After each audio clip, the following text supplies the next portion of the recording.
Hi guys, আসসালামু আলাইকুম। আজকে আমরা সবাই মিলে চলে যাচ্ছি মুলফতগঞ্জ চিড়িয়াখানায়।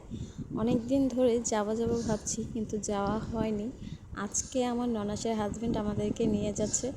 আর সবচেয়ে বড় কথা হচ্ছে ফ্যামিলির সবাই মিলে একসাথে কোথাও ঘুরতে যাওয়ার আনন্দটাই অন্যরকম।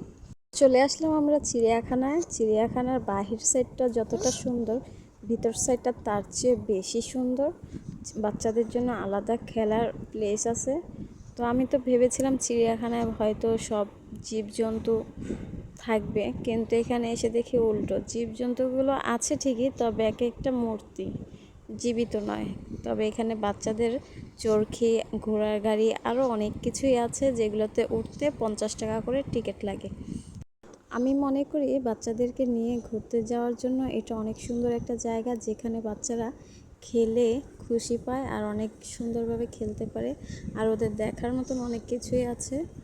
আর সবচেয়ে বড় কথা হচ্ছে অনেক বড় একটা প্লেস নিয়ে এই চিড়িয়াখানাটা, অনেক সুন্দর।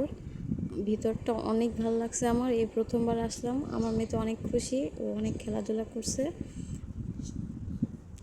আবার এইদিকে ট্রেন আছে, ট্রেনে আমরা সবাই উঠেছি। ট্রেনে 50 টাকা করে টিকিট। তবে ট্রেনে আহামরি কোনো ভালো লাগা নেই, কারণ ট্রেনটা 3টা রাউন্ড দেয়, আমার কাছে একটু ভালো লাগে নেই। যদি ট্রেনটা পুরো চিড়িয়াখানা ঘুরে ঘুরে দেখাতো তাহলে আমার কাছে অনেক ভালো লাগতো। তো এই দিক থেকে আমার এই ট্রেনে ওঠাটাই ব্যর্থ।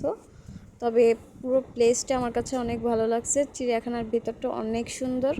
আমার কাছে তো ভালো লাগছে সুইমিং পুলের ওই পাশের যে পানির উপরে ব্রিজগুলো করছে, ওইখান সাইডটা আমার কাছে অনেক ভালো লাগছে। বাহারি রঙের ফুল, গাছপালা, অনেক সুন্দর একটা প্লেস। এখানে সবাই আসতে পারেন।